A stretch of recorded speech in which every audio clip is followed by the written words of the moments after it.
안녕하십니까. 조선일보 경제부의 박사기자 방현철입니다.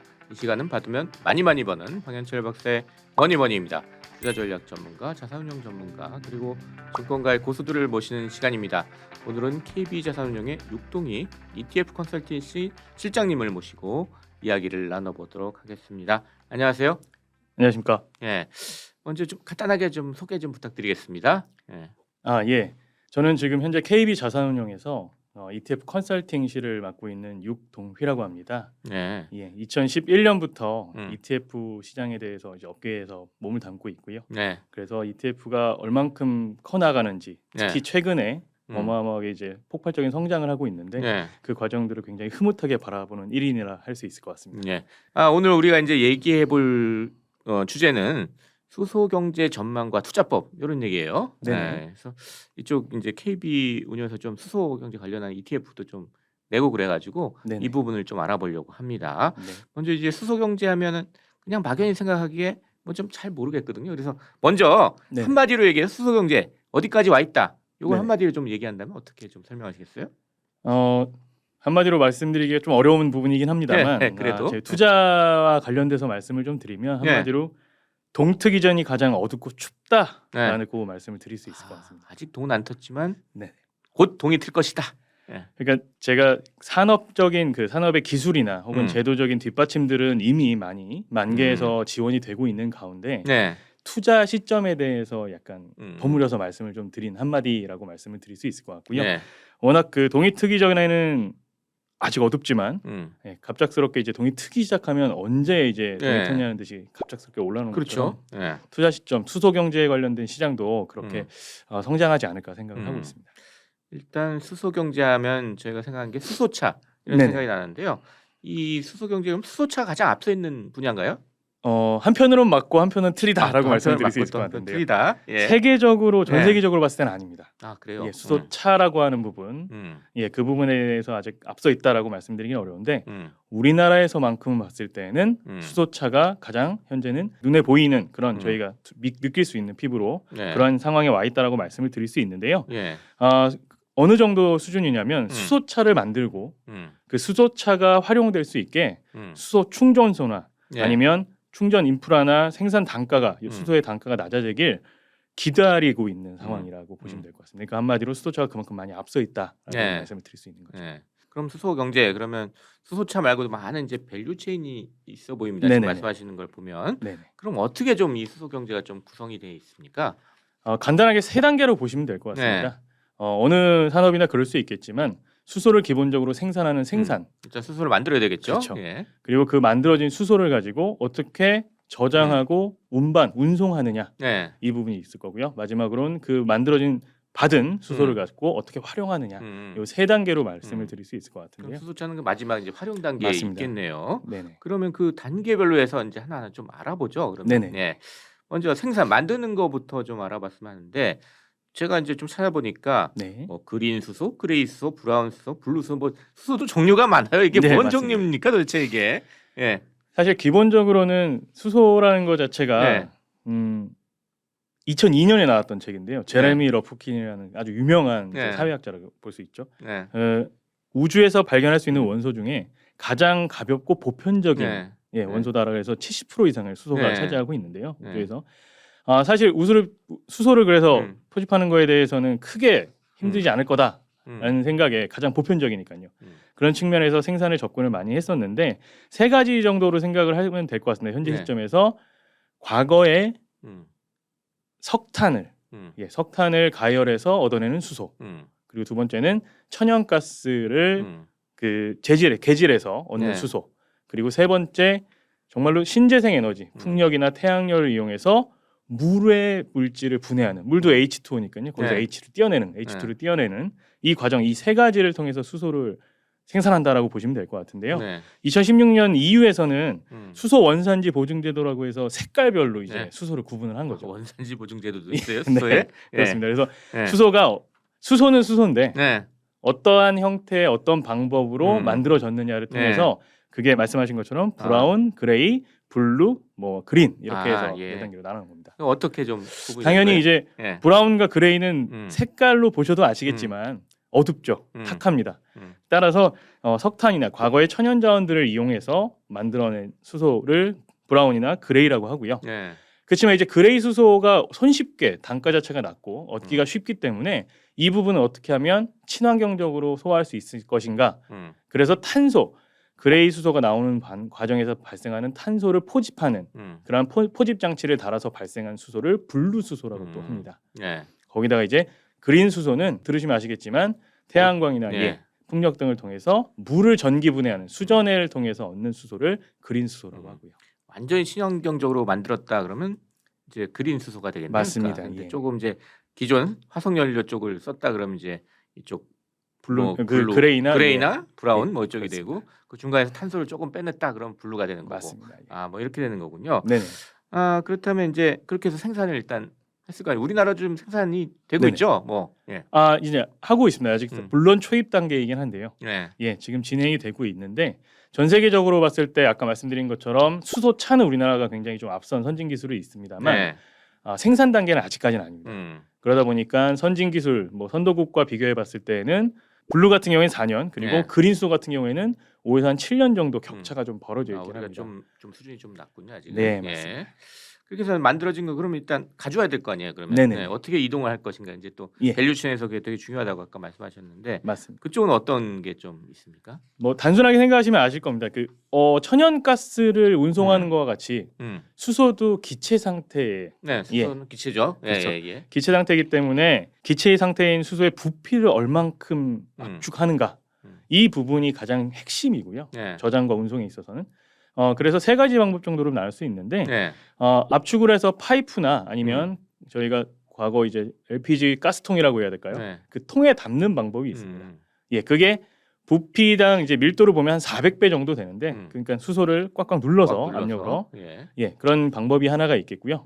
두 번째로는 기체 상태의 수소를 액체 상태로 액화하는 방법입니다. 네. 그렇게 되면 아까 말씀드린 것처럼 공기 상태는 400배로 압축할 수 있다면 네. 액화 상태로 하면 부피 대비해서 800배 정도로 더 압축을 할 수가 있는 네. 거고요. 마지막으로는 다른 물질과 결합해서 같이 운송을 하는 겁니다. 그게 바로 암모니아인데요. 네. 암모니아의 원자기호도 NH3입니다. 다 H가 들어가 있죠. 그래서 암모니아 형태로 해서 운송을 한 다음에 그 암모니아 내에서 분리를 될 거 아니에요, 그러면? 그렇죠. 수소를 추출하는 네. 그 과정까지 하는데 암모니아로 이동할 경우에 한 약 1,400배 정도의 효율이 나오기 때문에 상당히 좋군요. 그렇게 예, 하면. 맞습니다. 예. 그래서 운송하는 기술이 또 여러 가지가 있네요. 네, 맞습니다. 네. 여기도 우리나라가 좀 이렇게 기업들이 많이 좀 들어가 있나요? 우리나라가 어떻게 보면 이 고압 탱크나 그리고 탱크의 재질이 되는 섬유 소재죠. 그러니까 철판만 그냥 단순히 만든다고 해서 중요한 게 아니라 터지지 않게 각각의 섬유를 계속 겹쳐서 탱크를 만드는데 그러한 부분의 섬유를 만드는 기술이나 탱크를 만드는 기술 같은 경우에는 우리나라는 굉장히 앞서 있는 분야입니다. 네. 그런 뭐 저장 용기의 맞습니다. 소재를 만드는 쪽, 맞습니다. 예, 이쪽은 상당히 우리가 좀 앞서 있네요. 네네. 그럼 그렇게 해서 운송을 했단 말이에요. 그럼 이제 활용은 네네. 이제 아까 얘기했듯이 수소차만 이제 대충 알고 있는데 네네. 그거 말고도 좀 다양하게 있나요? 그 물론 수소차까지 포함을 해가지고 좀 말씀. 맞습니다. 그러니까 수소차가 사실 우리나라가 앞선 이유는 뭐 잘 아시다시피 현대차 그룹이라고 하는 어떤 네. 대그룹에서 수소에 관련된 비전을 발표하고 거기에 맞춰서 실행된 그러한 것들이 이제 하나씩 눈에 보이기 때문인데요. 네. 현대차 같은 경우에 작년에 이제 수소 하이드로젠 그 세미나가 있었습니다. 네. 예, 그래서 그 세미나에서도 정인섭 회장이 발표를 했지만 7가지의 활용될 수 있는 수소 모빌리티를 만들겠다. 2028년까지. 이런 것도 되게 다양한 게 있다는 맞습니다. 얘기네요. 그러면 네. 사실 기본적으로 수소에다가 이제 자율주행이 결합되면서 기본적으로 수소 뭐 상용차에 네. 대한 부분이나 혹은 뭐 트램 뭐 그리고 드론 이런 등등의 것들이 계속해서 나올 거기 때문에 네. 이런 활용 부분에 있어서 한 부분은 그런 모빌리티에 관련된 부분들이 굉장히 많이 발전을 할 거고요. 더더욱이나 환경 규제 등으로 해서 선박 등도 배도 쓸 수 그렇죠. 있어요. 이제 과거에 예. 과거에 자원을 가지고 움직이는 배들은 네. 각 국가의 도크에서 이제 받지 않겠다라는 형태의 협약이 있기 때문에 네. 선박도 이제 친환경 규제가 되게 강해지고 있어요. 어마어마하게 강해지고 있습니다. 예. 그리고 이제 모빌리티를 제외하고는 발전기입니다. 사실 수소 경제에서의 핵심은 어떻게 보면 발전기랄 수가 있는데요. 수소만 잘 운반해서 넣어주면 자체적으로 연료 전지를 통해서 예, 전기를 만들어내는 거거든요. 발전용으로 사용할 수가 있어서 각 뭐 호텔이라든가 아니면 병원 이런 것들에 수소 발전기를 설치하고 수소만 충전해주면 이제 저절로 이제 에너지를 내는. 근처에서 그렇게 발전을 할 수 있다는 얘기네. 그러니까 예, 소형 발전기 같은 경우에 뭐 화력 발전 같은 경우 지금 멀리 떨어진 데서 발전해서 전기를 운송하니까 또 그 운송하는 가운데 또 손실도 있을 수 있고 그렇잖아요. 예. 예. 왜냐하면 발전기 그러니까. 같은 경우에는 수소를 발전할 때에는 열하고 전기가 나오는데 말씀드린 것처럼 중간에 먼 거리를 이동하게 되면 발전 가운데 발생한 열은 모두 다 날리게 됩니다. 그러니까 효율이 확 떨어지는 거죠. 근데 열까지 같이 이용할 수 있는 이제 소형 발전기나 이런 것들은 따뜻하게 데필 수도 있는 거니까요. 예, 그런 형태가 가능할 것 같고요. 뭐 그래서 여러 가지로 쓸 수 있네. 그러니까 모빌리티 쪽에서 쓸 수 있고 또 발전에도 쓸 수 있고. 맞습니다. 예. 그렇다면 이 방금 말씀하신 저 연료전지 이게 좀 궁금한데 이 연료전지의 좀 개념은 뭐고 여기서 좀 어떤 기술들이 중요하고 여기 좀 관련된 기업들은 어떤 게 좀 있을까요? 네. 뭐 연료전지 같은 경우에 구조를 그냥 복잡하지 않은 간단한 구조로 말씀드리면 왼쪽에서 수소를 넣어주면 공기 중에 있는 산소가 오른쪽에서 들어옵니다. 전지에. 그래서 둘이 만나면 물이 생성되죠. 물이 되겠네요. 예. 물은 밖으로 배출이 되면서 그 결합하는 과정에서 생기는 전자 그것들이 에너지원으로 사용하는 에너지로 만들어내는 그 과정이 어떻게 보면 연료전지의 하나의 집합체라고 볼 수 있는데요. 그 연료전지 같은 경우에는 그래서 그러다 보니까 수소와 산소가 만나는 과정에서의 그 가운데에 있는 막들이나 멤브레인이라고 하는 막이나 이러한 과정들이 전해질이나요. 왜냐하면 전해질이 있어야 결합을 도와주기 때문에 이러한 것들이 연료전지에 다 압축된 기술로 들어가기 때문에 굉장히 중요한 고난도 기술이고요. 우리나라 같은 경우 이제 두산 퓨어셀이라는 회사 자체가 굉장히 이 연료전지 관련되는 연료전지도 물론 종류가 여러 가지 방법이 있긴 합니다만 그 중에 인산형 이제 연료전지라고 하는 그 과정에서 굉장히 앞서 있는 기술을 갖고 있습니다. 그렇군요. 그러니까 뭐 수소하고 산소를 그냥 두 개 같이 붙여놓는다고 해서 바로 이렇게 전기가 생기는 건 아니니까 거기에 무슨 방막 가운데 이제 막이 있어가지고 이렇게 잘 이게 결합할 수 있도록 도와주는 그런 것도 있고 뭐 여러 가지 이제 다른 기술들이 들어가게 되는데 그 중에 이제 여러 기업들이 지금 도전을 해서 지금 하고 있는 거고 뭐 말씀하신 뭐 이제 뭐 잘 하는 기업들도 있고 뭐 이런 상황이라고 좀 이해를 하면 되겠네요.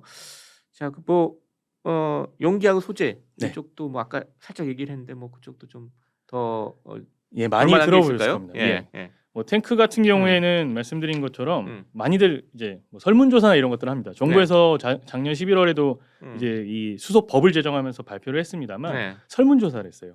그러니까 위험한 거 아니냐. 과거에 저희가 인식하기로 수소가 폭발하거나 이런 과정을 생각을 하시는데 그런 부분들은 사실은 기술적으로 많이 해결을 할 수 있는 부분들이 생기고 있고요. 그러다 보니까 통을 보고 이거 폭발하는 거 아니라고 생각하시는데 효성 첨단 소재나 이런 그 회사 우리나라 같은 경우에 그런 그 통의 재료가 되는 소재가 되는 그러한 것들을 국산화했고 그 부분들이 굉장히 조명을 받으면서 투자를 하시는 분들 같은 경우에는 뭐 일진 하이솔루션 그리고 효성 첨단 소재 이런 회사들 같은 경우에는 수소와 가장 밀접한 근데 그 회사들이 뭘 하냐면 용기 저장에 대한 탱크를 만들고 그 탱크에 들어가는 소재를 만드는 회사라고 보시면 될 것 같습니다. 이쪽은 우리가 또 많이 앞서 있는 거죠. 우리 기업들이. 자, 이렇게 해서 밸류체인 가지고 이제 또 생산부터 시작해서 운송 그리고 활용까지 좀 이렇게 알아봤는데 좀 정리를 해가지고 전반적으로 이렇게 수소 경제 앞으로 어떻게 성장할 것이냐 그런 전망들이 좀 여러 군데 나오고 있을 텐데 좀 그걸 정리해서 좀 알려주시면 좋겠습니다. 사실 눈에 보이지 않다 보니까 생산이나 이 저장 운송 관련된 부분들은 조금은 감이 안 와 닿으실 수 있습니다. 그렇지만 활용 분야에서는 우리나라가 전 세계 가장 많은 보급률 수소차에 관련돼서는요 보급률을 보이고 있고 활용 단계의 차만 보더라도 지금 2015년부터 20년까지 연 70% 가까이 성장을 하고 있습니다. 70%면 어마어마한 산업의 발전이거든요. 1년 70%씩 성장하는 거니까 엄청난 거죠. 사실. 그렇기 때문에 사실 맨 처음 서두에 말씀드린 것처럼 동특이전이 가장 어렵다고 말씀을 드렸지만 수소 경제의 제반이나 이런 것들은 현재 많이 제도가 개선되고 기술적으로도 많이 발달하고 있고 특히나 저희가 관련된 상품을 만들 때 키워드 분석으로 수소 관련 기업들을 추천했는데 2년 전에 출혈 때하고 현재 출입 때 그 유니버스가 완전 바뀌었습니다.